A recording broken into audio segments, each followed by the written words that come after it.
জানি না কেন আমার সাথে এটা বারবার হয়। হয়তো দোষটা আমারই, কারণ অপরকে দোষ দেওয়ার আগে নিজের দোষটা দেখাটাই আমার মনে হয়। আমি দেখি, যেটা হয়তো খুঁজি আমি, যে আমার দোষটা কোথায়। সব ক্ষেত্রে খুঁজে পাই না, আবার কিছু কিছু ক্ষেত্রে যখন খুঁজে পাই তখন সেটাকে চেষ্টা করি শুধরে নেবার।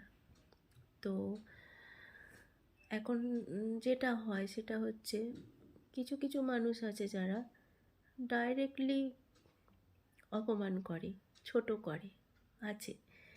আবার কিছু কিছু মানুষ আছে যারা ইনডাইরেক্ট অপমান করতে একটু বেশি ভালোবাসে, ইনডাইরেক্ট ছোট করতে একটু বেশি ভালোবাসে। তো আমার মনে হয় যে ডাইরেক্টলি অপমান করা বা ছোট করা, এটাই আমার জন্য খুব ভালো। আমার ভালো লাগে তাদেরকে, আমি মন থেকে বলছি, আমার তাদেরকে ভালো লাগে। কারণ কি, তারা যখন আমাকে সামনাসামনি বলল, আমি ভুল বা ঠিক নিজে বুঝলাম, বুঝে তাদের সাথে আমি সেটাকে মানে কি বলবো, কথা বলে জিনিসটা মিটিয়ে নিলাম আর কি।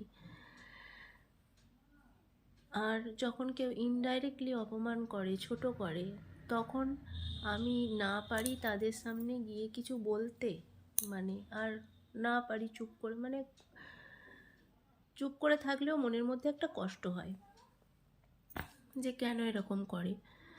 তো সেটাই আর কি।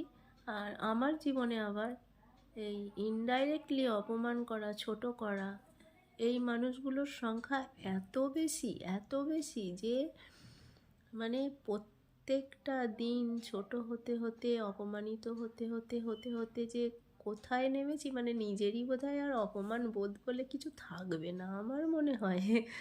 আমার মনে হয় আর অপমান বোধ বলে কিছু থাকবে না, থেকে থেকে চলে যাচ্ছে আমার থেকে। তো আমি একটু সামনাসামনি কথা বলে সমস্যার সমাধান করতে ছোট থেকেই ভালোবাসি, ছোট থেকেই ভালোবাসি সেটা। তো ওই জন্য আমার যখন কারো কোনো কিছু খারাপ লাগে বা ভালো লাগে, যাই হোক না কেন, আমি তাকে সরাসরি বলি, বা আমিও আশা করি সে আমাকে সরাসরি বলবে। আমি পছন্দ করি, কিন্তু সেটা আমার বিয়ের পর থেকে হয়নি, কখনোই হয়নি। আর হয়নি তো বড় কথা, তার থেকে আমাকে সরাসরি মানে ইনডাইরেক্টলি শুনে সমস্যার সমাধান করতে গিয়ে এমনও হয়েছে, অনেকের পায়ে ধরতে হয়েছে, ক্ষমা চাইতে হয়েছে, এরকম ঘটনাও ঘটেছে আমার। তাতেও আমি ভেবেছি ঠিক আছে, পায়ে ধরছি, ক্ষমা চাইছি, তো তাতেও যদি সমস্যার সমাধান হয়ে যায় তো ভালো। তো একবার না, ধরেছি কয়েকজনের, ঠিক আছে। কিন্তু না, তারপর দেখছি যে না, যাদের আমাকে পছন্দ নয়, আমি পায়ে ধরা, ক্ষমা চাওয়া কেন, তাদের পায়ের কি বলবো, তাদের পায়ের জুতো হয়ে থাকলেও তারা আমাকে পছন্দ করবে না। এটা আমি এখন খুব ভালো করে বুঝতে পেরে গেছি, খুব ভালো করে বুঝতে পেরে গেছি। আবার বুঝতে পেরে গিয়ে কি করব, যদি সেখান থেকে সরে আসতে চাই তাদের কাছ থেকে, যে না, রাগও নয়, হিংসাও নয়, কিছুই নয়, যে না, তারা যখন আমাকে পছন্দ করে না, আমি তাদের কাছ থেকে সরে আমি আমার মতো থাকবো, সেক্ষেত্রেও দেখছি নিজের মতো থাকতে গিয়েও এত সমস্যার মধ্যে পড়তে হচ্ছে, সেটা নিজে সামলাতে প্রচণ্ড কষ্টকর হয়ে যাচ্ছে, মানে মানসিক চাপ পড়ে যাচ্ছে এত, যে সামলে ওঠা দায় আর কি।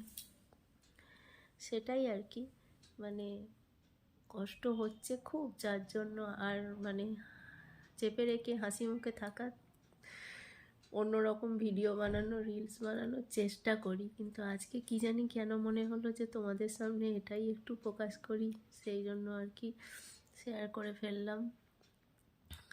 তো আমি জানি হয়তো আমার এই সমস্যা একার নয়, অনেকেরই এরকম সমস্যা থাকবে বা হয় এরকমই সমস্যা। তো কেউ খারাপভাবে নিও না।